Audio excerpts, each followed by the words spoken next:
पाटील खेमनर, माननीय माधवरावजी कानोडे, उपस्थित असलेले आमदार सत्यजित तांबे, प्राध्यापक हिरालालजी पगडाल, नगरपालिकेचे माजी उपनगराध्यक्ष वसीमभाई, उपस्थित असलेली सर्व आपली मान्यवर, बरीच आता सर्वजण खूप खाली बसलेले आहेत, सर्व माझ्या बंधू आणि भगिनी, आज आपण हा मेळावा, त्याला स्नेह मेळावा म्हटलं, आणि आपण सर्वजण एकत्र आलेलो आहे. जास्त भाषण नाही. आता माननीय डॉक्टर तांबेंनी प्रस्तावित केलं. आता मी माझं निवेदन शांततेनं मांडायचं, एवढाच आजचा हा कार्यक्रम आहे. ज्या भाषणानंतर ठोकाठोकीचा कार्यक्रम नंतर करू आपण. पगडाल सर भाषण करावं लागतील आपल्या नंतर.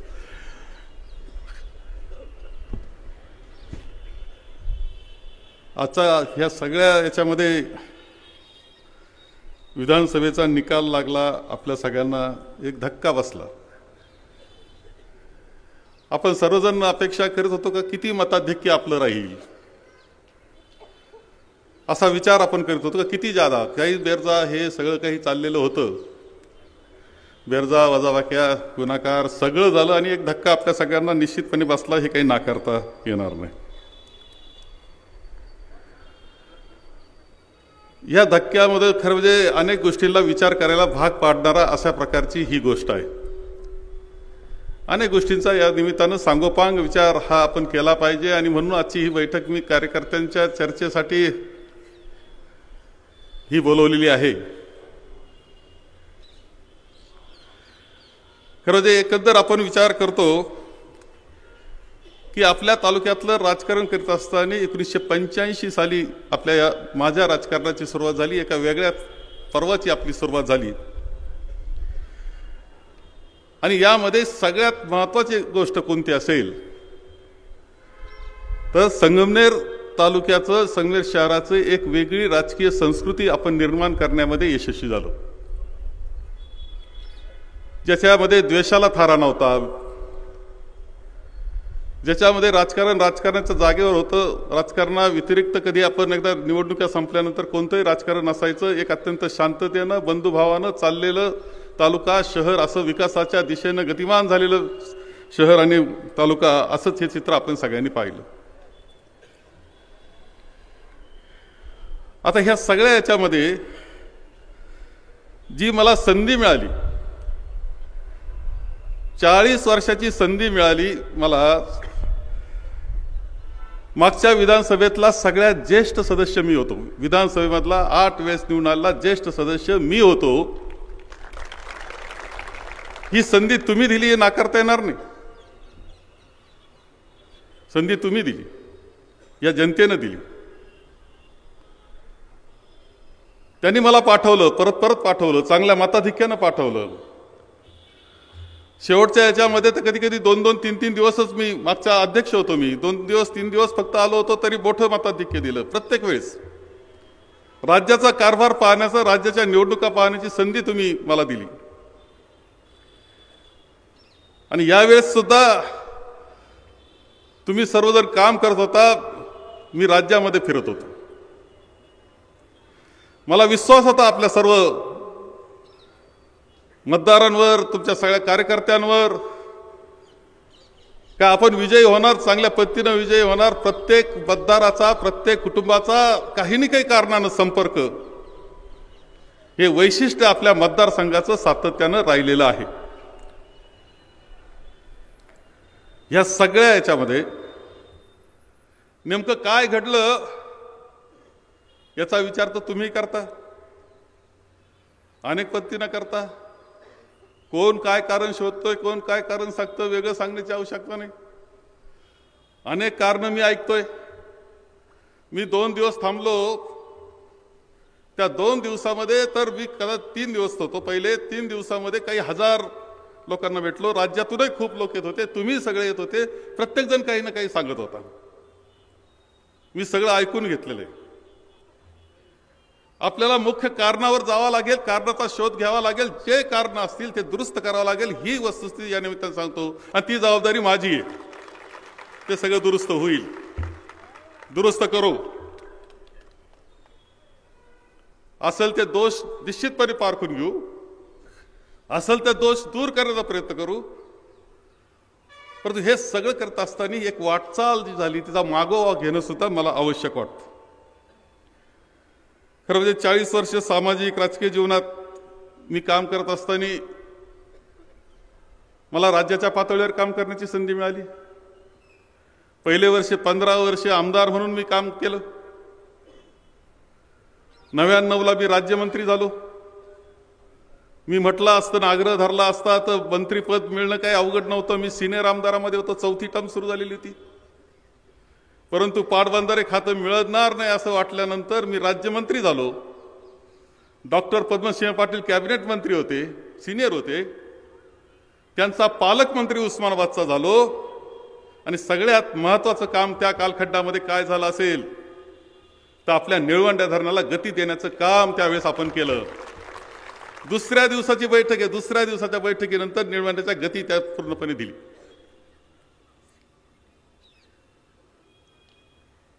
ते मंत्रिपद निश्चितपणे कारणी लागलं. तुम्हाला सांगतो, काम अशा पद्धतीनं आपण पुढे नेऊन ठेवलं की नंतर ते थांबवणं सुद्धा शक्य नव्हतं. 92ला काम सुरू झालं होतं. माननीय पवार साहेब होते त्यावेळेस, सुधाकरजी नाईक साहेब याच बिल्डिंगच्या उद्घाटनाकरता आले होते. त्यावेळेस आपण आग्रह केला होता, त्यांनी चांगली मदत केली.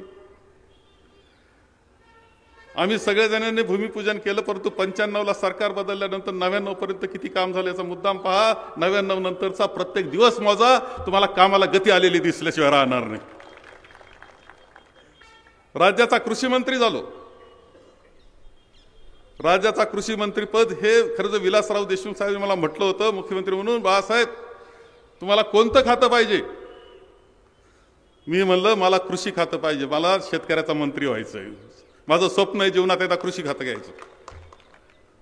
6 वर्ष कृषी खातं सांभाळलं मी. 6 वर्ष पवार साहेब तिथे केंद्रामध्ये कृषी मंत्री, मी खाली. आणि तुम्हाला खरं सांगतो मी की त्या कालखंडामध्ये मी विदर्भामध्ये आत्महत्यांचं प्रमाण होतं. मी विदर्भात फिरत असायचो, सारखा लोकांमध्ये राहिलो. उत्पादकता कशी वाढवता येईल याच्याकरता प्रयत्न केला.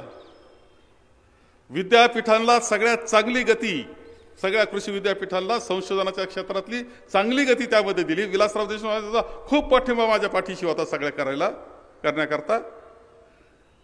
चांगली गती दिली. मी तर तुम्हाला असं म्हणेल, कुणी जुना जाणता जर विद्यापीठातला भेटला तर जरूर विचारा का कोणत्या कृषी मंत्र्याचा काळ सगळ्यात चांगला होता, सुवर्ण काळ कोणता, तर ते आपलं नाव घेतल्याशिवाय राहणार नाही. तुम्हाला सांगतो, निश्चितपणे म्हणतील की तो कालखंड होता की त्यावेळेस सगळ्यात चांगलं काम आपलं झालं. शिक्षण मंत्री झालो. कृषी खात्याबरोबर शिक्षण खातं, कृषी खात्याबरोबर जलसंधारण खातं, रोजगार हमी खातं, असं एका वेळेस खूप, आणि नागपूरचा पालकमंत्री असं एका वेळेस मला होतं. शिक्षण मंत्री म्हणून तुम्हाला सांगायचं, आता कदाचित तुमच्या सगळ्यांच्या लक्षात न येईल, पण 10वी-11वीच्या मुलांना सांगता येईल की बेस्ट ऑफ 5 सुप्रीम कोर्टापर्यंत लढवून मी बेस्ट ऑफ 5 आणला. आणि ग्रामीण मुलांना शहरातल्या पोरांच्या लाईनमध्ये नेऊन बसवण्याचं काम ॲडमिशन करता सुद्धा मी केलं. प्रचंड विरोध असताना केलं. सगळ्यात चांगलं जे शिक्षणाचा अधिकार, जो अधिकार शिक्षणाचा आहे, त्या 6 वर्षाच्या बालकाला मिळाला पाहिजे. 6 वर्षाचं बालक, त्याला शिक्षण अधिकार, त्यांना जर म्हटलं की माझ्या शिक्षणाचं काय, तर सरकारला प्रत्येक सोय करावं लागेल. याचे सगळे GR शिक्षण अधिकाराचे जे केंद्रानं केलं होतं ते मी काढले. क्रांतिकारक बदल शिक्षणाच्या विभागामध्ये झालेला आपल्याला दिसतं. महसूल खातं घेतलं. जलसंधारण खात्यामध्ये तर शेततळे आपल्याला दिसत आहेत. कदाचित मुद्दाम पहा, गुगलवर जाऊन पहा, झूम करून पहा. संगमेर तालुका, महाराष्ट्रामध्ये 1 लाख शेततळे एका वर्षामध्ये करण्याचा कार्यक्रम, महत्वाकांक्षी कार्यक्रम मी राबवला. 1 लाख शेततळे एका वर्षामध्ये. आणि तुम्हाला दिसेल की संगमेर तालुक्यात सगळ्यात जास्त शेततळे, वरून झूम करून पहा, तुम्हाला लक्षात येईल की चमकलखाली तालुका शेततळ्यांनी. हे सगळं होतं, हे त्या कालखंडामध्ये आपण करतो. यामध्येच महसूल खातं मिळालं. महसूल खात्याचा उपयोग सुद्धा खूप चांगल्या पद्धतीने आपण केला. आजचा 7/12 तुम्हाला ऑनलाईन मिळतो ना, सहज मिळायला लागला. सोपा, आप्पाच्या दारात जाऊन बसायची पाळी नाही तुम्हाला. हा 7-12 ऑनलाईन आणण्याचं काम, त्याच्यामध्ये मोठा सहभाग हा माझा आहे. समाजाचा मी धोरण घेतलं आणि सहभाग आला. तुम्हाला फेरफार मिळतोय, आता जुने कागद मिळत आहेत, सगळे ऑनलाईन करण्याचा आणि तुमचा सगळ्यांचा त्रास वाचवण्याचं काम मी त्या महसूल खातं म्हणून मी केलेलं आहे. त्यापेक्षा एक तुम्हाला सांगतो, मुद्दाम देवळालीला गेलं ना तुम्ही, इथे नाशिकच्या, तिथल्या शेतकऱ्यांना विचारा, तिथल्या आमदारबाईंना विचारा, शेतकऱ्यांना विचारा का त्यांच्या देवस्थानामुळं गुंतलेल्या जमिनी शेतकऱ्यांच्या होत्या, कोणी सोडवल्या? हजारो एकर जमिनी देवस्थानांच्या कचाट्यातून कुणी सोडवल्या? ते सांगतील की शेतकऱ्याला मुक्ती दिली, मी दिली मुक्ती तिथल्या शेतकऱ्यांना, त्याच्याकरता मी बदल करून आणले. नजूल जमिनीचं विचारा, नजूल जमिनीचं कधी नागपूरकडे गेलं तर, नजूल जमीन हा असा जुना प्रश्न तुम्ही देवेंद्रजींना विचारा, काय हरकत नाही, कधी गेला तर मुद्दाम विचार. तो प्रश्न सुद्धा आपच त्यांची मदत घेतली, मी मदत घेतली त्यांची, मी त्यांचा सल्ला घेतला, चर्चा आम्ही केल्या आणि वर्षानुवर्ष पडलेला तो प्रश्न मी सोडून टाकला. खंडकरी शेतकरी कधीच सुटत नव्हता, 60-70 वर्ष रखडलेला. मी बराबर हे सांगतो कारण विषय बरेच आहेत. खंडकरी शेतकऱ्याचा प्रश्न, हा खंडकरी शेतकऱ्याचा प्रश्न सुद्धा मार्गी लावण्याचं काम पार शिर्डी मतदारसंघातले खंडकरी शेतकऱ्यांचा सुद्धा प्रश्न मार्गी लावायचं मी केलेलं आहे. श्रीरामपूरचं तर केलेच. महाराष्ट्रातले 25,000 एकरापेक्षा जास्त क्षेत्र हे त्याच्या शेतकऱ्याला देऊन टाकण्याचं काम मी केलेलं आहे. कधी न सुटणारा प्रश्न ते शेतकऱ्याचा सोडलेला आहे, ही वस्तुस्थिती आहे. खरं हे सगळं करत असताना आपण आणखी एक गोष्ट केली. 17.5 वर्ष मी मंत्रिपदावर होतो, 17.5 वर्ष. तुम्हाला सांगतो की इकडे राज्यात काम करत होतो, तसं आपल्याकडे सुद्धा मोठे काम, खूप मोठे बदल आपण करण्यामध्ये यशस्वी झालं, हे वेगळं सांगण्याची आवश्यकता नाही. आणि जे काम मी विधानसभेत करतो, मंत्री म्हणून काम करत होतो, आमदार म्हणून काम करत होतो, शेवटी मला राष्ट्रपती महामहिम राष्ट्रपती द्रौपदी मुर्मूंच्या हस्ते माझा सन्मान विधानसभेत झालेला तुम्ही सगळ्यांनी पाहिला असेल. तेव्हा कमिटी सगळी दुसरी होती, सन्मान माझा होत होता. 18-19 सालच्या मी केलेल्या कामाकरता माझा सन्मान होत होता की मी विधानसभेमध्ये जे काम केलं त्यावेळेस केलं होतं. मला देशाची जबाबदारी कधी कधी दिली होती. गुजरातची निवडणुकीचा सगळे उमेदवार ठरवण्याची जबाबदारी, गुजरातच्या काँग्रेस पक्षाचे सगळे उमेदवार ठरवण्याची जबाबदारी माझ्यावर होती. आणि ती जबाबदारी सुद्धा सगळ्यात चांगल्या पद्धतीनं उमेदवारांची निवड अशी झाली, जसे अखिल भारतीय काँग्रेस कमिटीनं मानलं. ती जबाबदारी म्हणजे यशस्वी रीतीनं पार पडली. तुम्हाला सांगतो, सरकार फक्त 5-10 त्यावेळेस गडबड तिथं झाली. 2017ची गोष्ट आहे. हिमाचल प्रदेशमधले प्रश्न सोडवण्याची जबाबदारी दिली. आता तर त्यांनी मला वर्किंग कमिटीवर सुद्धा, काँग्रेस वर्किंग कमिटी ज्याच्यात स्वतः सोनियाजी बसतात, ज्यात राहुलजी बसतात, ज्याच्यात खरगे साहेब अध्यक्ष म्हणून बसतात, प्रियंकाजी बसतात, डॉक्टर मनमोहन सिंग बसतात, अशा 20 जणांमध्ये बसवण्याची माझ्यावर मला घेतलं. हा सन्मान केवळ माझा नाही, तुमच्या सगळ्यांचा सन्मान हे लक्षात ठेवलं पाहिजे. तुमच्या सगळ्यांचा सन्मान आहे. संगमनेरचा सुद्धा सन्मान आहे, वेगळं सांगण्याची आवश्यकता नाही. तिथपर्यंत आपण सातत्याने केलेल्या कामामुळे पोहोचलो, हे नाकारता येणार नाही. खरं हे सगळं झालं 40 वर्षाचा कालखंड आहे. शहरामधले अनेक प्रश्न आपण इथले मार्गी लावलेले आहेत. खरं म्हणजे कोणता एक पहा की इथला ह्या सगळ्या प्रश्नांवर सुद्धा जुनी जी पिढी आहे तिला माहिती, इथं जे बसलेले आहे. नवी पिढी आहे ना, तिला नेमकं काय इतिहास, कोणी केलं, कसं घडलं, 1945 साली आपली परिस्थिती काय होती, पाण्याचे प्रश्न कसे होते. भंडारदाऱ्याचं पाणी होतं, पण ते पाण्याचा उचलण्याचा अधिकार तुम्हाला नव्हता. तुम्हाला सगळ्यांना माहिती आहे, त्यावेळेच्या सगळ्या मंडळीला. तुम्हाला पाणी चोर म्हटलं जायचं. जेव्हा पाणी उचलायचं त्यावेळेस पाणी चोर म्हटलं जायचं, हक्क नव्हता. तुमचे स्टार्टर फोडायचं काम, तुमच्या मोटरी फोडण्याचं काम, SRP 2000 SRP आलं होतं 85 ते 90च्या कालखंडामध्ये. त्यावेळेस असा लढा चालला होता. 2000 SRP आपल्याकडे घुसले होते आणि स्टार्टर तोडा, यांचे कनेक्शन तोडा, याच्याकरता कार्यक्रम चालू होता. नदीकाठच्या सगळ्या मंडळीला विचारा का काय टेन्शन होतं त्यावेळेस, कसा लढा होता. तीर्थरूप भाऊसाहेबांच्या दादांच्या नेतृत्वाखाली मी, पिचड साहेब, आम्ही उभे राहिलो, खंबीरपणे उभे राहिलो आम्ही. आणि त्यामध्ये शेवटी हक्काचा लढा जिंकलो आम्ही. त्यावेळेस काय काय इतिहास झाला हे सांगण्याची आवश्यकता नाही, पण मुद्दाम दादांचे दोन्ही आत्मचरित्र मुद्दाम वाचावे, ऑडिओमध्ये सुद्धा टाकलेत आपण. अरे त्याचा जो लढा होता, टेन्शन असायचं, काय होणार वाटायचं. SRPच्या बंदुका पुढे असायच्या. आमचे सगळे शेतकरी धाडसानं नद्यांमध्ये उभे राहिले होते, टिकोरं घेऊन उभे राहिले होते ते SRP पुढं. हा इतिहास आपला आहे. 30% पाण्याचा हक्क मिळाला म्हणून तुमचे कनेक्शन झाले. 30% पाण्याचं कनेक्शन, आपल्याला 30% पाणी मिळालं, पाण्याचं फेर वाटप झालं. त्यामुळं तुम्ही हक्क झाला तुमचा. काहीच हक्क नव्हता. तुम्ही पाणी चोर म्हटलं जात होतं तुम्हाला. तो हक्क आपण मिळवला आणि त्याच्यातून एक ही जी समृद्धी आज दिसते ना, त्याच्यातलं पाण्याच्या लढ्यातलं पहिलं यश ते होतं, हे नाकारता येणार नाही. पण 85ची लढाई जी होती तिच्यामध्ये तुम्हाला सांगतो की हे सुद्धा महत्त्वाचं होतं की आम्ही पाण्याची फेरवाटप करून घेऊ. माधवराव तुमचे सगळ्यांचे भाषणं त्याविषयी सगळी तरुण अशी मंडळी होती भाषणं करायला. अपक्ष उभा राहिलो होतो आणि निळवंड पूर्ण करू असं आम्ही म्हणायचं. ते आम्ही मिळवलं. हक्काचं पाणी मिळवलं. कनेक्शन तुमचे झाले. दूरपर्यंत पाईपलाईन गेल्या. आम्हाला आयतं पाणी आपल्याला मिळालेलं नव्हतं. दूरपर्यंत पाईपलाईन नेणं, याचा अर्थ विहीर खोदणं, पाईपलाईन वरपर्यंत नेणं, मोटरी बसवणं, विजेचं बिल भरणं, कर्ज काढणं, जमिनी सपाट करणं, हे सगळं आमच्या शेतकऱ्यांनी केलं. तीर्थरूप दादांच्या, तीर्थरूप भाऊसाहेबांच्या नेतृत्वाखाली ही लढाई आम्ही लढलो. खरं म्हणजे पण निळवंड हे स्वप्न आपलं होतं. आता निळवंड्याचं कोण कोण क्रेडिट घेतं हे वेगळं सांगण्याची मला आवश्यकता नाहीये. निळवंड्याचं क्रेडिट घेण्याकरता आता तर बरेच आहे. कसं आम्ही पाणी तातडीनं सोडलं असं म्हणणाऱ्याचा सहभाग काय, हा प्रश्न आहे. तो मला सांगतो. निळवंड्या पुढच्या अडचणी होत्या.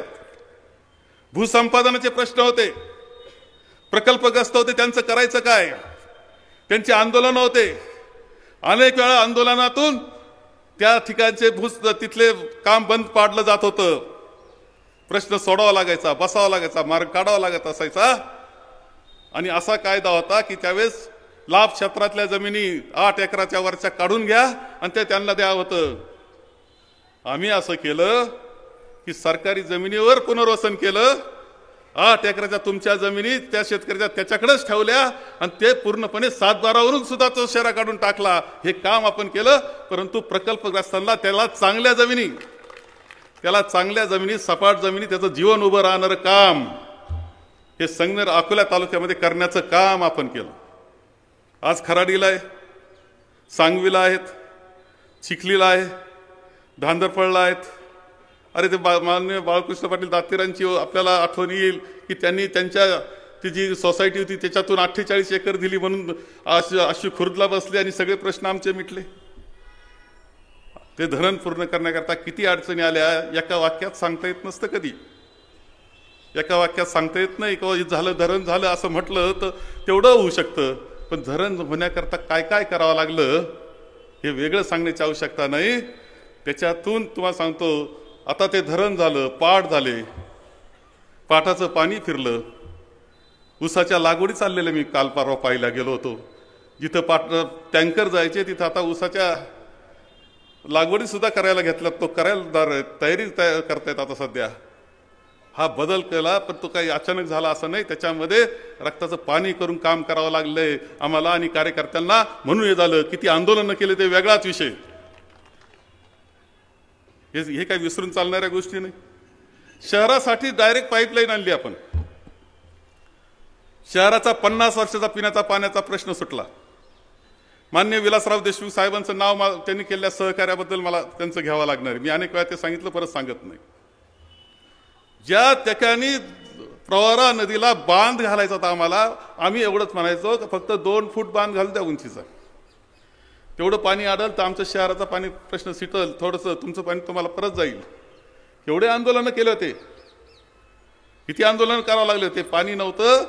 पहिला आपण पाईप टाकला, पिण्याचं पाणी आलं, गोड पाणी. आता 2ऱ्या 3ऱ्या मजल्यापर्यंत जातंय. गोड पाणी आहे, शुद्ध पाणी आहे. तुमच्या ॲक्वाला भारी पाणी येते. तुम्हाला सांगतो, ॲक्वाला भारी पाणी आहे. शहरामध्ये पूर्णपणे गेलंय, घरोघर गेलेलं आहे. पोटाचे आजार कमी झालेले आपल्या सगळ्यांना त्याच्यामध्ये निश्चितपणे दिसत आहेत. पण हे गेलं. आता पाहतोय आपण एवढं पाणी गेल्यानंतर जे चित्र आपल्याला दिसतंय. खरं शहराला पाणी मिळालं त्याची गोडी चांगली आहे, परंतु खरं सांगू का, परवा मध्ये बोलू नका, फटाके वाजवणारे होते ना परवा, ते घरात गेले आपण कष्टानं केलं आणलेलं पाणी पिलं असेल बरं का. फटाके वाजवणारे घरात गेल्यानंतर जे खाली जेवलं असेल ना, ते जेवणाकरता पाणी आम्ही मेहनत करून आणलं, ते पाणी शेवटी त्याच्यावर शिजलेलं खाल्लंय. अरे घासाबरोबर काही आठवणी करा, कारण थोडी तर कृतज्ञता ठेवली पाहिजे, संवेदना ठेवली पाहिजे, कृतज्ञता असलीच पाहिजे. ह्या सगळ्या गोष्टी पण ठीक आहे, त्याच्याबद्दल काही नाही. आता ते लोकशाही आहे, इकडं तिकडं विचार मांडू शकतात, मतं देऊ शकतात, वर हरकत नाही. पण जे केलं ते मान्य करण्याची दानत ठेवली पाहिजे, ती काहींमध्ये दिसत नाही. ही वस्तुस्थिती आपल्याला या निमित्तानं पाहायला मिळते. खरं जे आपला कारखाना आपला जो आहे माळरानवारचा कारखाना आहे, कुठं पाटपाणी होतं, काय होतं, तो कारखाना उभा राहिला, दवाखाना उभा राहिला, आतापर्यंत चांगल्या पद्धतीनं चालवला. एवढंच नाही, तो चालवित असताना आता 14 लाखापर्यंत गळीत आपण करतोय, वीज पाठवतो आहोत, योग्य पद्धतीनं कायम भाव देण्याची पद्धत आपण पार पाडलेली आहे. हे वेगळं सांगण्याची आवश्यकता नाही. जे महाराष्ट्रातले सगळ्यात सुंदर कारखाने, चांगले चालवलेले कारखाने, ॲडमिनिस्ट्रेशन असलेले कारखाने, त्या कारखान्यामध्ये संगमेर कारखान्याचं नाव घेतलं तर म्हणून कालचं पारितोषिक आपल्याला मिळालेलं आपल्या सगळ्यांना दिसतं आहे. वेगळं सांगण्याची काही आवश्यकता नाही त्या बाबतीमध्ये. खरं त्यामध्ये कष्ट किती वेगळं काय सांगायचं. दूध संघ काढला, अरे हे माझं ऑफिस होतं दूध संघाचं, तुम्ही बसली आहे ना खाली शेतकरी बोर्ड आहे, एका खोलीमध्ये आमदाराचं ऑफिस आणि एका खोलीत दूध संघाचं ऑफिस, 15,000 लिटर दूध होतं त्यावेळेस. आणि त्यानंतर आपण आता 4 लाखापर्यंत जाऊन पोहोचलो घरोघर दुधाचं. आणि तालुक्यामध्ये जे दुधाचं उत्पादन आहे ते 8.5-9 लाख आहे, हे लक्षात घेतलं पाहिजे तुम्ही. निवळ दूध संघाचं नाही, बाकी दुधाचं जर पाहिलं तर एवढं लाखो लिटर दूध निर्माण करण्याचं काम आपण केलेलं आहे. रस्त्याचं जाळं आपण केलेलं आहे, डांबरीकरण आपण केलंय, गावापर्यंत गेलंय, वाड्यापर्यंत गेलंय. कुठंतरी 2 वर्षांनी फुटला म्हणजे तो खड्डा फक्त दाखवायचा, पण केलेलं काम दाखवायचं नाही, अशी परिस्थिती आपल्याला पाहायला मिळते. अरे एक वेळ होता, हा पूल होता फक्त, जामिंग व्हायचं संगमेर शहरामध्ये, आपण तिकडून वाघापूरचा नवा रस्ता तयार केला, वाघापूर निंबाळ्याला जोडणारा नवा पूल तयार केला आपण, मध्ये कॉजवे आपण तयार केला, तिकडून पुन्हा धांदरफळला पूल केला, तिकडे जोरव्याला पूल केला, अनेक मार्ग काढले. आणि हा बायपास जो आहे संगमेरचा 2014ला आपण पूर्ण केला. केंद्रातून स्पेशल मंजुरी आपण घेऊन आलो आणि तो बायपास आपण पुरा केला. तुमच्या सगळे कोंडी संपली, सगळं संपलं, वेगळं नाही, कोणाच तरी मेहनत त्याच्या मागे. हा हायवे तातडीनं होतो पूर्ण, पुन्हा नाशिक संगमेर तालुक्यातून. हा आपोआप होत नाही. दर शनिवारी मी बैठक घेत असायचो, अधिकारी असायचे, आपली शेतकरी मंडळी असायची, कॉन्ट्रॅक्टर असायचे, काय अडचणी बोला, प्रश्न सोडून घ्या. धडाधड प्रश्न सुटले. संगमेर तालुक्यातला रस्ता पूर्णपणे नाशिकपर्यंत गेला. त्यानंतर पुढचा वेळ लागला, आपला वेळ लागला नाही, कारण आपण भाग घेत होतो आणि ते प्रश्न मिटवत होतो. हे लक्षात ठेवलं पाहिजे, आपोआप झालेलं नाही हे मला या निमित्तानं सांगितलं पाहिजे. काहीच कसं दिसत नाही, कसा हा हायवे दिसत नाही. अरे इतका सुंदर रस्ता तुमचा, लाईट लावलेला रस्ता, तुम्हाला का दिसत नाही मला कळत नाही. एवढा रस्ता, त्याच्यात त्या बोगनवेल का असताना पण ती कशी सुंदर दिसायला लागली. लाईट कसा सुंदर दिसतं, एसटी स्टँड किती चांगलं आहे, तिकडं पहा आपण प्रांत ऑफिस कसं सुंदर आहे, कशा पद्धतीनं आपलं नगरपालिकेचं ऑफिस आहे, कशा पद्धतीनं आपलं पंचायत समितीचं ऑफिस आहे. तुम्ही नीट पहा, सगळ्या कुठं दिसतं तुम्हाला, कोणत्या तालुक्यात, तहसील ऑफिस, हे ऑफिस, सगळं करण्यामध्ये कुणीतरी पाठीशी असतं. तुम्हाला माहिती आहे का, घरात काही आपोआप होत नाही, कुणीतरी धडपड करतं, प्रयत्न करतं, त्याच्यातून मार्ग निघत असतात आणि त्यातून उभं राहत असतं. हे वेगळं सांगण्याची आवश्यकता नाही. या सगळ्या इमारती उभ्या केल्या आपण, सहकारी संस्था सुंदर पद्धतीनं चालवल्या, बाजारपेठ याच्यामुळं फुलली, वेगळं सांगण्याची आवश्यकता नाही. त्याच्यातून रोजगार निर्माण झाला. सगळ्यात चांगली बाजारपेठ कोणती, सगळ्यात फुललेली दीपावलीची बाजारपेठ कोणती, एकामेकाला विचार, अरे कसा धंदा झाला, संगमेर 1 नंबर नाव घेतला तर संगमेरचा बाजारपेठ सगळ्यात चांगली बाजारपेठ. कशामुळे झाली, कशामुळे विकास झाला, कशामुळे डेव्हलपमेंट झाली, शिक्षण संस्था कशा उभ्या राहिल्या. आपली इंजिनिअरिंग कॉलेज, पॉलिटेक्निक कॉलेज, आदरणीय वसंतदादांचा फोटो मुद्दाम आपण मोठा लावलाय. कारण त्यांनी ते दिलेलं आहे. आपल्याला कुणी जर उपकार केले तर त्याचा उपकाराचं नोंद घेण्याची पद्धत आहे आपली. वसंतदादांचा फोटो आपण पहा. इथले सगळे आता परत परत सांगत नाही, पण सगळ्या कॉलेजेसला माझा पाठिंबा राहिला. कोणी काढत असो, विरोधक काढत असलं तरी सही करणारा मी एक, आणि आपले मुलं शिकणार होते. त्यांना मी नाव ठेवत नाही, ते विरोधात काय ते गेले असतील, पण लेव्हल कधी सोडली नव्हती हे लक्षात घ्या. त्यांनी विरोध करत असताना सुद्धा लेव्हलमध्ये विरोध असायचा त्यांचा. पण संस्था किती, 10 तर मेडिकल कॉलेज आहे. तुम्ही मोजले का नाही कधी? एवढे मुलं शिकतायत. आज इंजिनिअरिंग कॉलेजला परत काल सन्मान मिळाला टाइम्स ऑफ इंडियाचा. देश पातळीवर यानं सर्वे जो केला त्याचा आपल्या इंजिनिअरिंग कॉलेज सगळ्यात बेस्ट इंजिनिअरिंग कॉलेज म्हणून आपल्याला हे केलेलं आहे. ह्या शिक्षणाच्या सुविधा, हे डॉक्टर निर्माण होणं, इंजिनियर घरोघर इंजिनियर निर्माण झाले, जगात जायला लागले. हे कसं जायला लागले, का झालं, हे वेगळं सांगण्याची आवश्यकता आहे का? याच्याकरता मेहनत आहे, चालवणं आहे, ठीक आहे. जिथे करता माणूस चांगला मिळतो तिथं ते प्रपंच पुढे जातो. तसा आपला प्रपंच पुढे गेलेला आपल्या सगळ्यांना दिसलेला आहे. आणि हे सगळ्यात महत्त्वाची गोष्ट या निमित्ताने मी तुम्हाला सांगतोय. आपण पाहतोय की पाणी पुरवठा योजना किती मंजूर केल्या आपण. 2.5 वर्षाच्या काळामध्ये जवळपास 700-800 कोटी रुपयाच्या नुसत्या पाणी पुरवठा योजना मंजूर केल्या. त्याला गती देण्याचा प्रयत्न आपण केला. एवढंच नाही, ती यशोधन हे यशोधन उल्लेख केला पाहिजे. मला आज मी सेतू हा प्रकार महसूल मंत्री असताना मी आणला की सगळ्यांना सहज त्यांचे दाखले मिळाले पाहिजे. त्यावेळेस मी सुवर्ण जयंती अभियान राबवलं होतं आणि दाखले सहज देण्याचा उपक्रम घेतला होता. त्या याच्यामध्ये आपण सेतू चालवायला घेतले. सेतूच्या नंतर आपला काय त्रास झाला वेगळा सांगण्याची आवश्यकता नाही. तो त्रास मलाच नाही, लोकांनाही झाला. परंतु दाखले देणं असेल, आपले जनसेवक, अरे एखाद्या गरीब माणसाला फोन केला की माझं घरामध्ये आजारी माणूस आहे, तर जनसेवक तासाभरात पोहोचतो. एखाद्याने सांगितलं का माझ्या दाखल्याची अडचण झाली, तर जनसेवक तासाभरामध्ये पोहोचतो आणि त्याला मदत करतो. ही सिस्टीम पूर्णपणे राज्यात कुठं नाही अशी गरिबांकरताची व्यवस्था ही आपण केलेली आहे, या संगमेर तालुक्यात केलेली आहे. हे सुद्धा आदर्श असं उदाहरण आपल्याला सगळ्यांना सांगता येण्यासारखं आहे. हे सुद्धा मी या निमित्ताने आपल्याला सांगेल. आणि हे सगळं करत असताना तुमचे एवढे रस्त्याचे ठेकेदार हे या सगळ्यांचा विचार करता एक गोष्ट सांगतो, कोणाच्या चहाला निपताळी नाही बरं का. आपण कोणाच्या चहाचा रुपयाचा निपताळी नाही, कोणाचे काही उपकार घेतलेले नाही. एकच म्हणायचं, तुम्ही गुणवत्ता चांगली ठेवा, आम्हाला काही लागत नाही म्हणणारा मी. विचारून घ्या कोणाला कधी त्रास झाला का, कोणत्या व्यापाऱ्याला कधी टोल लावला का, त्याच्याकडून काही वसुली करण्याचा प्रयत्न केला का, वर्गण्या काढण्याचा प्रयत्न केला, कोणाला ब्लॅकमेल करण्याचा प्रयत्न केला का. 40 वर्षाच्या कालखंडामध्ये वावगा शब्द गेला असं माणूस दाखवायचं का वावगा शब्द गेला, चुकीचे शब्द बोलले मी, त्याचं मन दुखावलं? कधी नाही. आपण कोणाचं मन दुखायचं नाही. तर आपण एक गोष्ट केली, सगळ्यात महत्वाचं काम काय केलं असेल तुम्हाला सांगतो की तीर्थरूप दादा भाऊसाहेबांचं एक वाक्य असायचं, अरे राजकारण कसलं करता तुम्ही, पदाचं राजकारण काय राजकारण असतं का? राजकारण असं असतं की गरीबात गरीब जो माणूस असेल त्याच्या प्रपंचात तुम्ही काय आनंद निर्माण केला, त्याला रोजचं 2 वेळचं कसं मिळतं, त्याच्या मुलं कसे शिक्षण घेतात, ते जर आपण चांगलं केलं तर त्याला खरं राजकारण म्हणतात. हे दादा आम्हाला सांगत असायचे. आणि तसं राजकारण करण्याचा प्रयत्न केला, जास्त गरीब माणूस सुखी करण्याचा प्रयत्न केला, अर्थव्यवस्था सक्षम करण्याचा प्रयत्न केला. हे कोणीही नाकारू शकत नाही, कुणी नाकारू शकत नाही. किती शांतता, सुव्यवस्था, किती आनंद.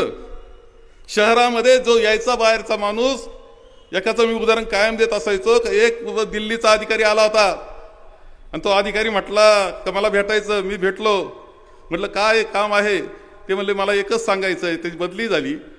एकच सांगायचं आहे की आपके संगमनेर में जो सुकून है ना वो कहीं नहीं. जो सुकून आहे, जे आनंद आहे जीवनामधला सुकून, याचा अर्थ असा की मंदिरात बसणं, शांत चित्तानं आनंदाचं वातावरण अंतःकरणात निर्माण होणं, याला सुकून म्हणतात. तो सुकून संगमनेरमध्ये निर्माण करण्याचा प्रयत्न हा आपण केला. ही वस्तुस्थिती आहे, कोणीही नाकारू शकत नाही.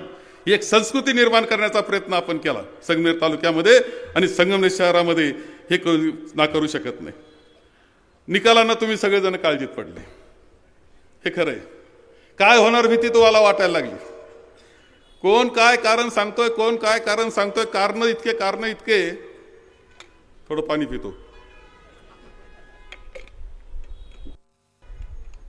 निळवंड्याचं हे.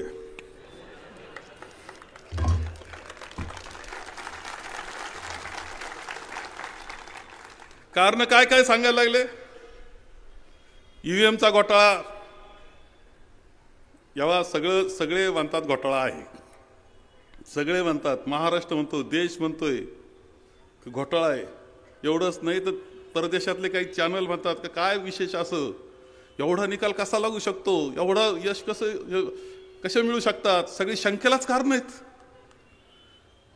एवढे शंकेचे कारण असतात ईव्हीएमचा घोटाळा, त्याच्या बाबतीत काय चौकशा होतील त्याच्यात गुंतून न पडता आपण आपलं परीक्षण केलं पाहिजे असं माझं मत आहे. कुणी मला सांगतं की लाडक्या बहिणींनी मतं दिले, लाडक्या बहिणी तिकडं मतं दिले, आपल्याला काय मतं दिले नाही असं कोणी म्हणतं. कुणी म्हणतं का हिंदू मुस्लिम झालं, कुणी म्हणतं पैशाचा वारेमाप वापर तिकडून केला गेला. खरं म्हणजे काही मंडळींना असं एक जण भेटला आणि तो म्हटला की मला तुम्हाला द्यायचं होतं पण ते हिंदुत्वाकरता मत मी तिकडं दिलं. खरं म्हणजे मला मुस्लिम धार्जिणे ठरवण्याचा कार्यक्रम करण्यात आला, तशा पद्धतीची प्रसिद्धी केली, तशा प्रकारचे पोस्ट तयार केल्या गेल्या, तशा पद्धतीने पोस्ट सगळ्यांच्या घरोघर नाही प्रत्येकाच्या मोबाईलमध्ये पोहोचायला लागल्या. नवीन टेक्नॉलॉजी आहे, कोणत्या वयोगटाला कोणती पोस्ट पाठवायची हे सुद्धा आता ठरतं. आपल्याच कॉलेजच्या पोरांमध्ये, आपल्या घरातल्या पोरांमध्ये त्या तशा अशा पोस्ट गेल्या की ज्याच्यातून त्यांचे माथे भडकतील. आमच्या भगिनींकडे अशा पोस्ट गेल्या की त्यांना चीड निर्माण होईल. अशा विशिष्ट याला पोस्ट अशा पाठवल्या गेला, इतका भडकपणा करण्यात आला आणि बऱ्याच मंडळीचं मन बदललं का अरे हा खरं काहीतरी चुकतंय, काहीतरी झालंय. आणि त्याच्यातून असं दाखवलं का मी मुस्लिम धार्जिण आहे. एक गोष्ट सांगतो, एक खरं आहे की माझी जी पद्धत आहे राजकारणाची, त्या राजकारणाच्या पद्धतीमध्ये सगळ्या समाज घटकांना घेऊन जाण्याची जबाबदारी ही माझी आहे. आमदार म्हणून, पालक म्हणून मी मानतो. तुम्हाला लक्षात येईल सगळ्यांना, प्रत्येक समाज घटकाकरता आपण काम करतो, त्याच्याशी प्रेमाचं नातं ठेवतो. हा हे आहे मी हिंदू लावतो, हे काय बांधलं गणपतीच्या वेळेस एकाने माझ्या मला आनंद आहे त्याचा, मला अभिमान आहे, पण मी दुसऱ्याचा द्वेष करीत नाही, त्यांचा आदर करतो, हे लक्षात ठेवायला पाहिजे. अरे आपण समाज घटकातले जे निराळे समाज आहेत त्या समाजाच्या प्रत्येक समाजाला स्थान देतो, मानाचं स्थान देतो, कौतुकानं त्याचं कौतुक करतो. तू चांगला कार्य करताय, चल कर काम म्हणणारे आपण आहोत सगळ्या समाज घटकांना. अरे कोणाला आठवणार नाही, आपल्या कुंभार समाजाची ओबीसी महिला सुनमताई जोरवेकर कुंभार समाजाची बिचारी गेली. मी त्या आमच्या निशाताईचं चांगलं काम चाललं होतं, निशाताई कोकणीचं, तिला म्हटलं तू थांब बाई, तू चांगलं काम करते थांब. म्हटलं मला त्या सुनंदाताईला कुंभार समाजातल्या काय ओबीसी महिलेला मला करायचंय का सभापती, तिनं सुद्धा चांगलं काम करून दाखवलं. कुणी विचार करता का तुम्ही बाकी ठिकाणी पहा काय असती स्थिती. प्रत्येक घटकाला आपण संधी दिली, ओपन याच्यात आपण उभं केलं. कधी कधी रागवले काही माणसं कसं काय असं करतायत, ओपन याच्यात हा समाजाचा कसा. म्हणलं काही नाही, इथं समाज विमाज काही नाही, सगळ्यांनी मतं द्यायची, दिले मतं, प्रचंड मताधिक्याने निवडून दिलं. अशी अनेक उदाहरणं दाखवतो मी. तेव्हा हे करतो आपण. एक वेगळं असं वातावरण आपण या संगमेर तालुक्यात निर्माण केलं की तिथं भेदभावाला जागा नाही, जिथं सगळे एकत्र असतात, बंधुभाव असतो, हे वातावरण निर्माण करण्याचं काम आणि त्यांच्यामध्ये आत्मविश्वास निर्माण करण्याचं, छोट्या छोट्या घटकामध्ये आत्मविश्वास निर्माण करण्याचं काम आपण केलं. खरं म्हणजे या सगळ्या याच्यामध्ये ज्यावेळेस मुस्लिम समाजाचा विषय येतो तो मुद्दाम बोललं पाहिजे. बोलण्याचं मी ठरवलं, याला कारण असं आहे की फारच विष पेरण्याचा कार्यक्रम मोठ्या प्रमाणावर आपल्यामध्ये केलेला आहे, हे मी नाकारत नाही. मला सांगा की 85च्या अगोदरचं संगमनेर कसं होतं, काय प्रसिद्धी होती संगमनेरची. दंगलीचं शहर म्हणून प्रसिद्ध होतं. दंगलीचं शहर म्हणजे संगमनेर, सतत दंगली चाललेलं शहर. 85 नंतर मी आमदार झाल्यानंतर कधीच दंगल झाली नाही. याला कारण असं की आम्ही दोन्ही समाजामध्ये बंधुभावाचं वातावरण निर्माण करण्यामध्ये यशस्वी झालो. मग त्यांना हे कसं दिसत नाही माझ्यावर आरोप करणाऱ्यांना. हे कसं दिसत नाही की यांनी अरे 40 वर्ष बंधुभावाचं वातावरण ठेवलं, दंगली होऊ दिलं नाही, वातावरण चांगलं ठेवलं, व्यापार एकमेकाचा वाढत गेला, एकमेक जायला लागले. हे निर्माण करण्यामध्ये काही कष्ट असतात ते नाकारता येत नाही. हे का दिसलं नाही? आपण काय संगमनेरमध्ये कमी केलं होतं? तीर्थक्षेत्राच्या विकासामध्ये कुठं खांडगाववाले बसले असतील कुठेतरी. खांडगाव पहा, रामेश्वर पहा, कोणतेही तीर्थस्थानं आपले पहा, सुंदर तीर्थस्थानं, सगळ्यात चांगले महादेवाचे याचे तीर्थस्थानं आपण निर्माण केले. मोठा मोठा निधी आणून, मध्यंतरी काही निधी सतीजना सुद्धा आणून दिला. सुंदर तीर्थस्थान आहे. माझ्यावर आरोप करणाऱ्याला हे का दिसलं नाही की एवढे सुंदर तीर्थस्थानं आम्ही निर्माण केले, त्याच्याकरता प्रयत्न केले, हे त्यांना का दिसत नाही? गणपती उत्सव आपला गणपती उत्सव एवढा सुंदर पद्धतीनं होतो. डॉक्टर आम्ही कदाचित 100 दुर्गा आपण 100 आरत्या केल्या असतील. प्रत्येक ठिकाणी गेलो, त्यांच्या मंडळाच्या कार्यकर्त्याच्या पाठीवर शाबासकी थाप दिली. याच्या पलीकडे जाऊन तुम्हाला एक गोष्ट सांगतो की रंगार गल्लीमध्ये असलेला मानाचा गणपती सोमेश्वर गणपतीच्या मंडळामध्ये तो प्रथम निघतो. 25 वर्षापूर्वी मी सुरुवात अशी केली की तो मानाचा गणपती सकाळी 7ला आम्ही तिथं जातो, सकाळी 7 वाजता, आणि न चुकता मी सकाळी 7ला तिथं पोहोचलेलो आहे. कुणी बसलेत का नाही इथं रंगार गल्ली? तिकडे लांब बसले, किशोर पवार बसलेले. किशोर, सकाळी 7ला असतो का नाही मी? तुम्ही तर रात्रभर जागेच असता, मी सकाळी 7ला तिथं हजर. तिथं महादेवाचं जे तीर्थस्थान आहे त्याची पूजा, त्यानंतर गणपती 8 वाजता तप गणपती सुरू. त्याच्यामध्ये कोणताही गुलाल नाही, कोणता गुलाल नाही, चुकीचं काही नाही. तो कोणता आता डीजे का काय ती भानगड नाही. एवढंच नाही तर सन्मान करीत, सगळ्या समाजाचा सन्मान करीत तो गणपती मानानं निघतो, सन्मान घेत निघतो, सगळ्यांकडून सन्मान घेत निघतो. ही 25 वर्ष सातत्यानं चालवलेली परंपरा, अरे ही का तुम्हाला माझी दिसली नाही? हरिनाम सप्तेचं होतात, गावगाव जाऊन हजेरी लावणारा मी आहे, तिथं महाराजांचा सत्कार करणारा मी आहे. त्याच्यामध्ये माझं हिंदुत्व तुम्हाला नाही दिसलं.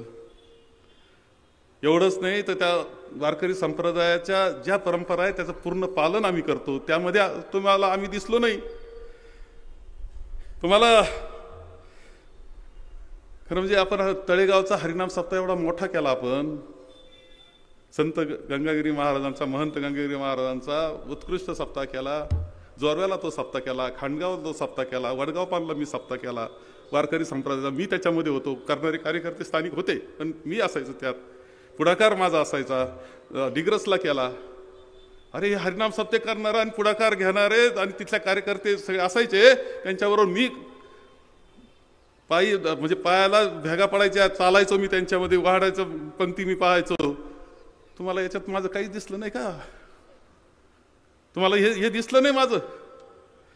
एवढंच नाही तर तुम्हाला सांगतो की संभाजी महाराज, आता खरं म्हणजे संभाजी महाराजांचं नाट्य आणि संभाजी महाराज, खरे संभाजी महाराज दाखवण्याचं काम मी केलं रे, तुम्हाला नाही जमलं कोणाला.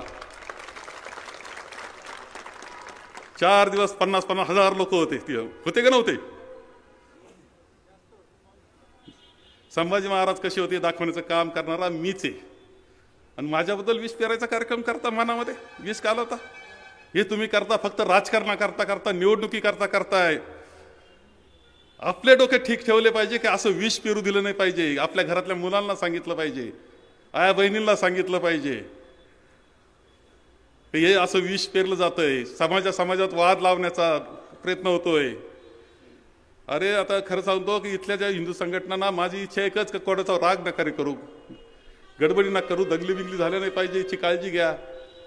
त्यांचा द्वेष कधी केला नाही आपण.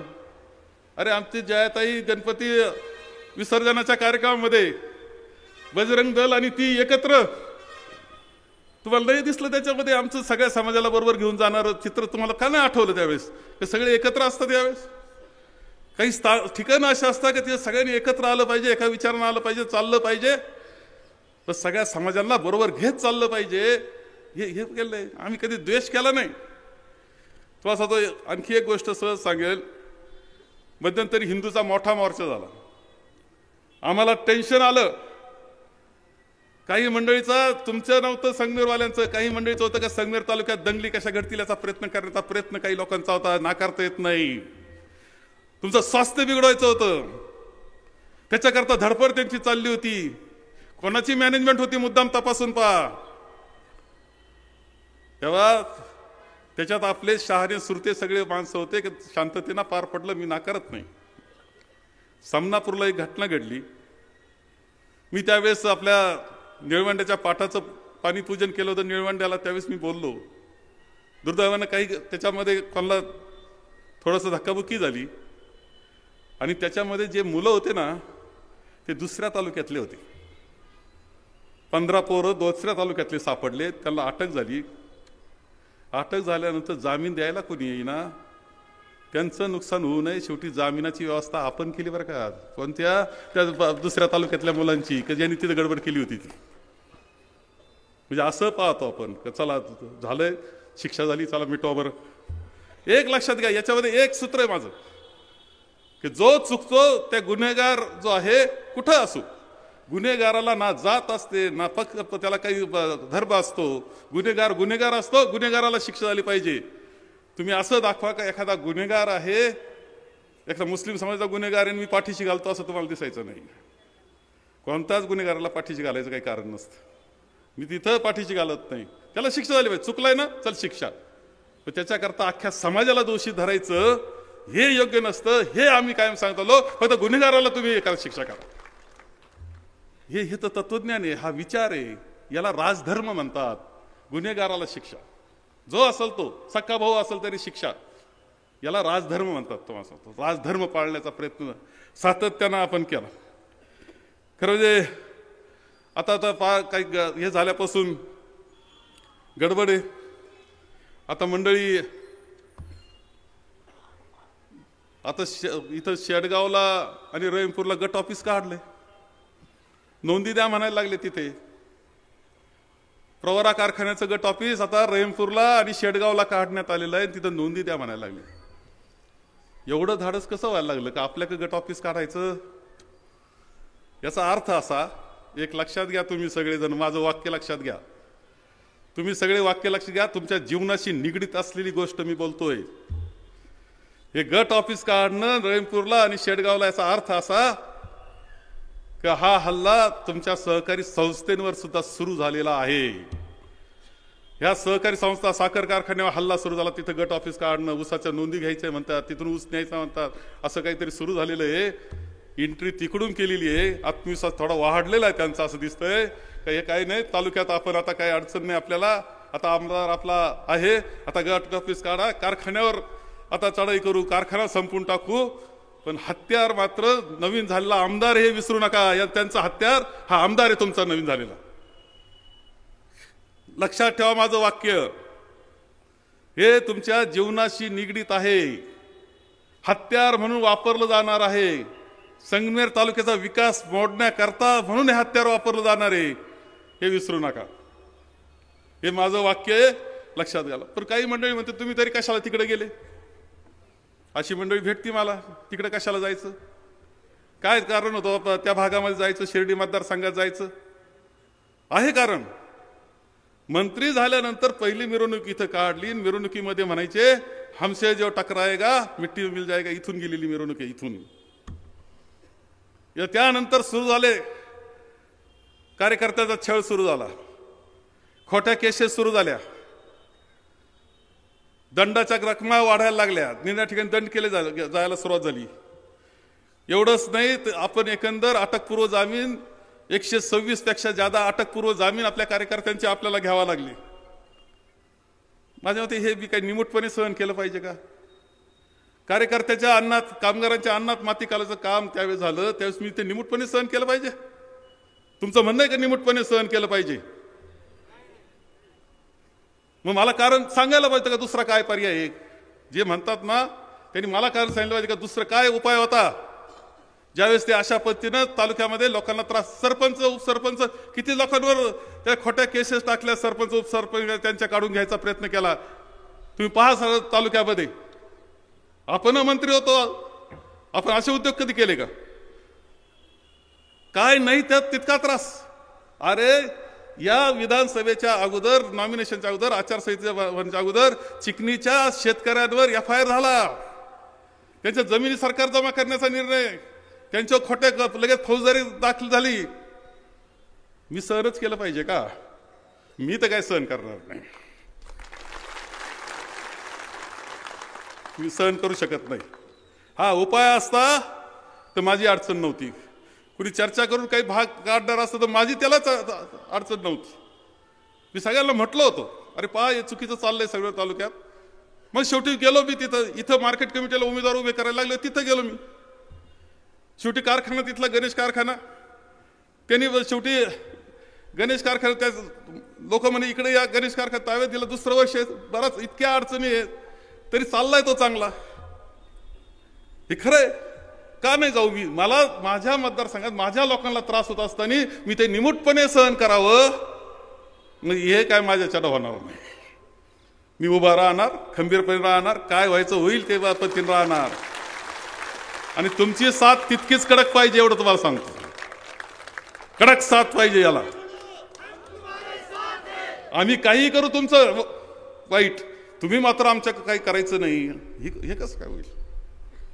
आम्ही माणसं आहोत आणि आम्ही काही नाही. तीर्थरूप भाऊसाहेब थोरातांचे वारसदार आपण सर्वजण आहोत, हे लक्षात ठेवलं पाहिजे.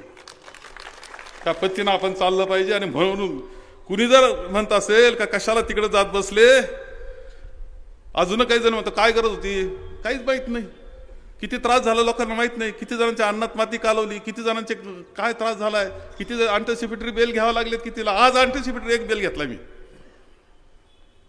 अटकपूर्व जामीन आज घेतला, आज सुद्धा एक. मी काय केलं पाहिजे? मी लढायचं नाही. संगमेर तालुका असा ल्याचा प्याचा नाहीये. आपलं वेगळं वैशिष्ट्य, आपण ते त्या पद्धतीने चालणार आहे. आम्हाला त्रास झाला आम्ही लढणार आहे, हे नक्की.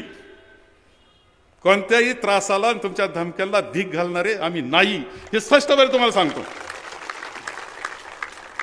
एक लक्षात ठेवा. आता काही दंड ठोपतून चाललाय कार्यक्रम, असा काय ना असा काय काय काय. पहा संगमेर तालुक्याची जिरवली का नाही, संगमेर तालुक्यात केलं का नाही साध्य. तुम्ही दंड ठोपतो म्हणाल, देश राज्यातलं आम्हीच केलं म्हणाल. काय पद्धत? आम्ही विजयी झालो अनेक वेळा, दुर्दैवानं चांगलं नाही. कारण काय असेल तर खरं म्हणजे मी तुम्हाला वाईट वाटू देऊ नका. तुमचा आणि माझा गाफीलपणामुळे हा त्रास झाला, एवढं लक्षात ठेवा. मी तुमच्यावर विश्वास ठेवला, राज्यावर फिरत राहिलो. तुम्ही म्हणले झालंच विजय, आता काय राहिलं नाही. सगळं दुरुस्त करायचंय, सगळं दुरुस्त करायचं. लक्षात ठेवा, सगळं दुरुस्त करायचंय. व्यवस्थित झालं पाहिजे, ते व्यवस्थित दुरुस्त करायचंय. तेव्हा कोणतंही राजकारण जे असतं ना, तुम्हाला किती मोठा आमदार व्हा, खासदार व्हा, मंत्री व्हा, नाही तर मुख्यमंत्री पंतप्रधान व्हा, जनता ज्याच्या पाठीशी तो समर्थ असतो. मला खात्री आहे की ज्या पद्धतीनं झालं इलेक्शन त्याच्यामध्ये जनता माझ्याच पाठीशी, आणि आपणच समर्थ राहणार आहेत. गडबडून जायचं काही कारण नाही, तुम्हाला सांगतो, खरं सांगतो. घाबरून जायचं काही कारण नाही. एका ठिकाणी त्रास झाला तर 1000 तिथं उभं राहायची तयारी आपण ठेवा. वेळ प्रसंगी रस्त्यावर जायची पाळेल तर रस्त्यावर जायची तयारी ठेवा. एक लक्षात ठेवा तुम्ही, सगळ्यात महत्वाची गोष्ट, तुमचं जे राजकारण आहे संगमेर तालुक्याचं, तेव्हा मी तिकडे जातो ना, सांगितलं तिकडे जातो, पण चांगलं करायला जातो, का वाईट करायला कधी गेलो नाही अजून. चांगलं करायला जातो, भावना चांगली आहे, माणसं आहे, शेवटी माणसं येते, कोणाला त्रास नाही, चांगलंच करतो मी. जे इकडं चांगलं आहे ते तिकडं देण्याचा प्रयत्न मी करतो. जे ॲडमिनिस्ट्रेशन कारखान्याचं आपलं आहे ते गणेशला चालवलं, चांगला कारखाना चाललेला आपल्या सगळ्यांना दिसतो. नाही तर गणेश आणि तनपुरे कारखान्याचं काय झालं राहुरीच्या, तुम्हाला वेगळं सांगण्याची आवश्यकता नाही. आणखी बोलायच्या वेळेस ते बी बोलता येईल, आणखी पाहू काय करायचं. पण एक तुम्हाला सांगतो की आपलं फाउंडेशन आहे ना राजकारणाचं, ते बिलकुल मजबूत आहे, लक्षात ठेवा. कॉन्क्रीट आहे, पक्का कॉन्क्रीट फाउंडेशन आहे आपलं. वर थोडं हल्लं असेल, फाउंडेशन हल्लेलं नाही. आपलं फाउंडेशन बिलकुल हल्लेलं नाहीये. आणि प्रत्येक फाउंडेशनाचे खांब तुम्ही आहे, सगळे लक्षात ठेवा, वरचे खांब तुम्ही आहे. फाउंडेशन पक्क आहे आणि पक्कच राहणार.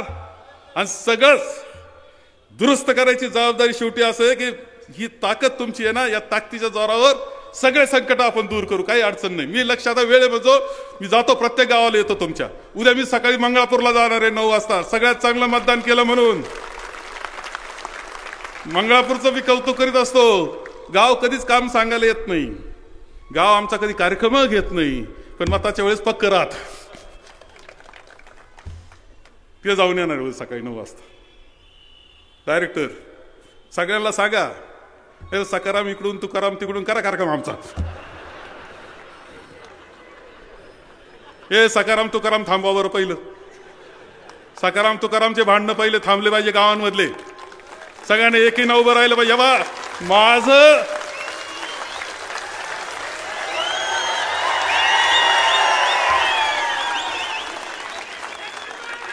माझं व्यक्तिगत काय नुकसान होणार रे? काय नुकसान होणार रे? माझं काय नुकसान होणार रे? माझ्या गरजा तुम्हाला माहिती आहे का? संध्याकाळी अर्धीच ज्वारीची भाकर खातोय. माझं नाही तुम्हाला सांगतो. त्या दिवसाचं उदाहरण सांगतो मला. त्या दिवशी मी ज्यावेळेस मतमोजणी झाली आणि मी ऐकलं, मला फार काही वाटलं नाही. मी म्हटलं असं आहे की 40 वर्ष आमदारकी केलेली, 40 वर्ष आमदारकी, फार थोड्यांच्या नशिबात येते ती आमदारकी 40 वर्ष, आणि सरलाट पद्धतीनं आणि प्रचंड मताधिक्यानं विजयी होत केलेली आहे. मला परत असं वाटलं की अरे आपण काम जे केलं ना, राज्यात सुद्धा चांगलं देखणं काम केलं. राज्यातला कोणी माणूस नाव ठेवणार नाही एक सोडून. आणि त्यांना म्हटलं होतं तुलना करायला कधी या, म्हटलं की नाही 5 वेळा नाही आले. कोणी नाव ठेवणार नाही तुम्हाला एवढं सांगतो. मला चांगलंच काम म्हणतील, कुठेही गेलं तर नावच कौतुकानं घेतील, असं काम राज्यामध्ये माझं झालं. मंत्रालयामध्ये पहा कसं काम, कोण काय म्हणतंय, अधिकारी काय म्हणतात ते पहा, थेटपर्यंत फार शेवटचा अधिकाऱ्यापर्यंत विचार करा. चांगलं काम झालं. देशाच्या पातळीला संधी मिळाली, देशाच्या पातळीला जिथं संधी मिळाली तिथं चांगलं काम केलं. तुमचं जर सगळ्याच कामं हे निळवंड असतील, हे असतील, रस्ते असतील, सगळं, आणि तुमच्या दैनंदिन जीवनामध्ये, अरे मी मंत्री होतो, सगळ्यात ज्येष्ठ मंत्री होतो, महसूल मंत्री होतो, सगळ्यात सिनियर आमदार होतो, पण इथं असलो ना एखाद्या दिवशी आणि लग्न गरीबाचं असलं ना तर पोहोचल्याशिवाय राहणार नाही बरं का त्या दिवशी. आणि दुःख ठिकाणी कदाचित महिना 2 महिने झाले असतील, पण तिथं मात्र जाऊनच आलो. कंटाळा केला नाही कोणत्या गोष्टीचा, अजूनही नाही करणार. आता तर काय सत्यजित आहे ते आपल्या सगळ्यांच्या आशीर्वादानं सत्यजित आमदार आहे आपल्या हाताशी. तो आपल्या त्याच्यावर जबाबदारी द्याल ते काम तो पाहिजे. जयाताई आहे ती तुमच्याबरोबर सुखदुःखात राहील, काही काळजी करू नका. भक्कमपणे फिरत राहील तुमच्यामध्ये सुद्धा. आणि सगळे युवक हे काही नाही संघटित व्हा. त्यांच्या जे झाले ना ते काढून टाका थोडंसं. जेव्हा त्या दिवशी आता विषय दुसरी झालाय, त्या दिवशी असं वाटलं की काय ठीक आहे, इतिहास आपली 2 तर चांगलीच घेणार आहे ना. इतिहास म्हणेल का अरे त्यांचा 40 वर्षाचा कालखंड हा सुवर्ण काळ होता या संगमेर तालुक्याकरता, असं म्हटल्याशिवाय राहणार नाही. तुम्हाला इतिहास म्हणाल, लोक म्हणतील नाही चांगला काळ होता, ते सुद्धा म्हणतील, ज्यांनी म्हणतील ना. शेवटी काय आता तर आपण पाहतोय की संत ज्ञानेश्वरी सगळेच म्हणतात संत ज्ञानेश्वरी मोठा संत, त्रास दिला असेल ते म्हणू शकतात. आता काय अडचण एव्हा हेच लक्षात घ्या. म्हणून मी असा मस्त होतो, पण ज्यावेळेस रात्री डोकं टेकवलं ना त्यावेळेस एक गोष्ट लक्षात आली. एखादा बाप असतो आणि तो विचार करतो की आपण एवढं कमावलं, हे वैभव तयार केलं, हे सगळं केलं, पण आपण गेल्यावर पुढं काय होणार या वैभवाचा असा विचार तो करीत असतो. बरोबर आहे ना? तसा विचार माझ्या मनात येऊन गेला की हे सगळं केलंय आपण, घडी बसवली आहे, सुराज्य तयार केलंय, हे शांतता सुव्यवस्था आहे, आनंदाचं वातावरण आहे, बंधुभावाचं वातावरण आहे, थोडंफार काय असेल वाहन शांततेत संसारात चालतं तसं इथं चाललेलं आहे. एवढ्या संस्था चांगल्या चाललेल्या आहे, बाजारपेठ माझी फुललेली आहे, प्रत्येक माणूस सुखी आहे करण्याचा प्रयत्न आपण केलेला आहे, अर्थव्यवस्था चांगली केली आहे, हे केलंय. पण हे पुढं कसं जाणार? ज्यांनी मोडायचं ठरवलं त्यांच्या हातात हत्यार आलंय. आणि मग मात्र मला थोडीशी काळजी वाटून गेली. खरं सांगतो, रात्री की जे उभं केलं ते टिकवायची जबाबदारी सुद्धा आपली आहे. आणि अजून तरी अजून भक्कमी तब्येत चांगली आहे. 18 तास काम केलं, अडचण नाही. मी तुमच्याबरोबर काम करायला तयार. पण काम आता तुम्हाला करावं लागेल, हे सांगतो. तुम्हाला करावं लागेल हे काम. कारण हे टिकवायची, ही घडी टिकवायची, आपल्याला ही व्यवस्था टिकवायची, इथलं राजकारण चांगलं टिकवायचंय, सुव्यवस्थेचं राजकारण करायचंय, द्वेषाचं राजकारण करायचं नाही, अर्थव्यवस्था चांगली करायची, सुख गरिबाच्या घरी आणखी चांगल्या पद्धतीनं आनंद निर्माण करण्याचा प्रयत्न करायचा आहे. तुम्हाला निळवंड्याचं पाणी दिलं पण अजून काम राहिलं बाकी.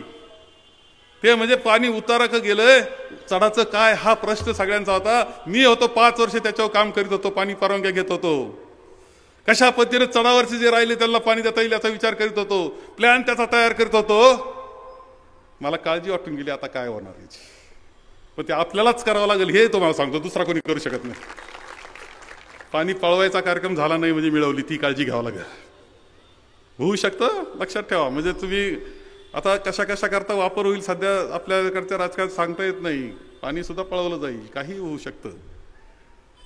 परंतु हे सगळ्यांना पाणी देणं हे जे माझं स्वप्न होतं, मी फुललेला तळेगाव भाग पाहत होतो, हॉर्टिकल्चरना फुललेला सगळा तळेगाव भाग, त्याच्यावर आधारित इंडस्ट्री, काय नाही ते स्वप्न पाहत होतो मी. आज अडचणीत आहे मी आज अडचणीत आहे का ते स्वप्न माझ्या हातात पूर्ण करायचे नाही नसले तरी आपण सगळे मेहनतीनं चळवळीनं ते स्वप्न पूर्ण केल्याशिवाय राहणार नाही, ही ग्वाही तुम्हाला देतो मी. तुम्हाला त्यांना काही वाटत असं तळेगाव भागात आता ते काय झाले, अहो ते काय लाटा आल्या मला माहिती, पण निळवंड वाहून गेलं त्याच्यात. पण जाऊ द्या, काही हरकत नाही. तेव्हा कधी कधी आपण मोठं मन सोडून द्यायचं आणि कामाला लागायचं. पुन्हा त्या पद्धतीनं आपल्याला काम करावं लागणार आहे आणि जास्तीत जास्त चांगलं काम आपल्याला करावं लागणार आहे. एक गोष्ट लक्षात घ्या की एका गोष्टीबाबतीत मी तुम्हाला सगळ्यांना सांगितलं होतं की या निवडणुकीमध्ये एक नवीन पद्धत येणार आहे आणि ती म्हणजे बदनामी करण्याचा. त्याच्याकरता काही एजन्सीज तिने हाताशी धरलेले आहेत. त्या एजन्सीज व्हिडिओ तयार करतात, त्या ठराविक लोकांचेच त्यात व्हिडिओ घेतात, ते ठराविक लोक बोलतात आणि आपली बदनामी करण्याचा कार्यक्रम करतात. इलेक्शनच्या अगोदर सांगितलं ते इलेक्शनमध्ये झालं. चन्नापुरीचा व्हिडिओ तुम्ही सगळ्यांनी पाहिला. अजूनही तो थांबलेला नाही, अजूनही थांबलेलं नाही बरं का, ते अजूनही चालू आहे. अजून नवीन माणसाच्या मुलाखती. आता कसं झालंय, बरेच बिळातूनच साप बाहेर आलेत. जे बिळात लपलेले होते ते बाहेर आले, असे फुंकरा टाकायला लागले, ते बाहेर आलेत. आणि आता व्हिडिओ देत आहेत, काहीतरी बोलतायत, खोटनाटक बोलतायत. एक तर कोण बाई आणली ते शिव्याच देते, तुम्ही ऐकलं असाल ना, शिव्या द्यायचं. आणि हे सगळं घडू नये. कोण आहे ते पाहिलं लक्षात येईल की यांचे विचारच चुकीचे ते लोक इथे. अरे प्रत्येक गोष्टीची काळजी घेत. एकानं व्हिडिओमध्ये म्हटलं की सांस्कृतिक याच्यामध्ये संगमनेरमध्ये काय वाटा नाही त्यांचा. अरे सांस्कृतिक संगमनेर इथे दिवाळी पहाट करणारा दरवर्षी 2 महिने अगोदर मी संतोष खेडलेकरला फोन करतो 2 महिने अगोदर, संतोष यावेळची दिवाळी पहाट जोरात झाली पाहिजे, शहराला सुंदर गाणे ऐकायला मिळाले पाहिजे. संतोष बसला का नाही मला माहित नाही, इथं सुंदर गाणे ऐकायला मिळाले, सुंदर दिवाळी पहाट होत असते. तुम्ही कधी तिथं दिसले नाही. अनंत फंदी व्याख्यानमालेमध्ये मी असतो पाठीशी, कधी अनंत फंदी व्याख्यानमालात तुम्ही दिसले नाही.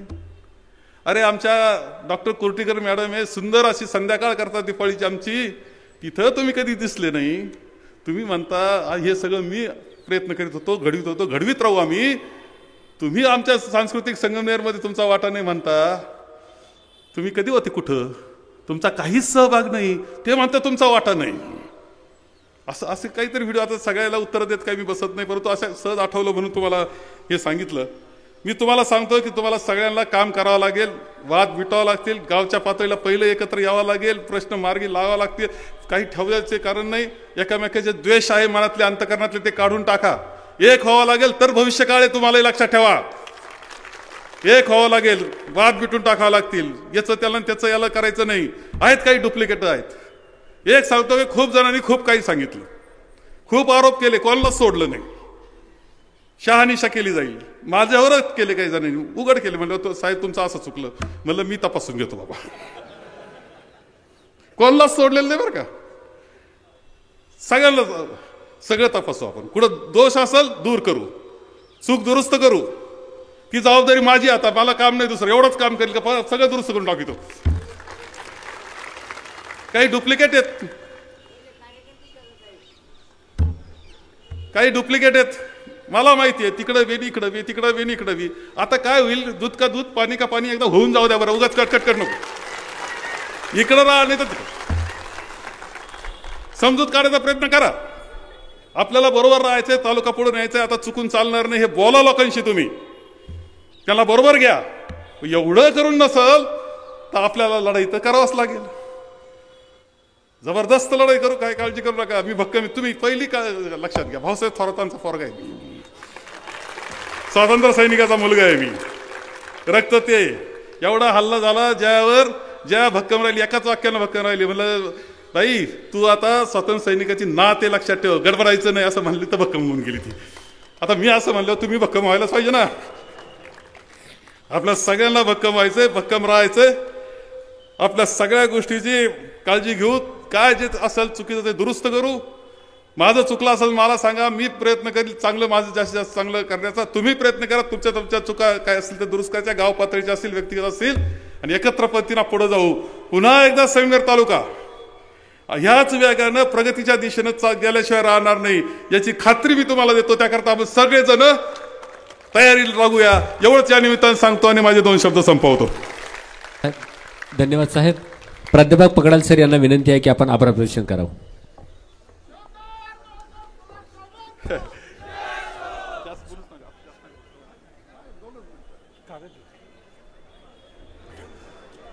आपल्या सगळ्यांनी साहेबांचं मनोगत ऐकलेलं आहे. साहेबांनी जो संदेश दिलेला आहे, आपण सगळ्यांनी एक व्हायचं, नेक राहायचं आणि फेक माणसं गाडायची. आपल्याला फेक माणसांचा मुकाबला करायचा आहे. आपण सगळेजण आलात, साहेबांशी बोललात, साहेबांचं बोलणं ऐकून घेतलं. सगळ्यांचे मनापासून धन्यवाद.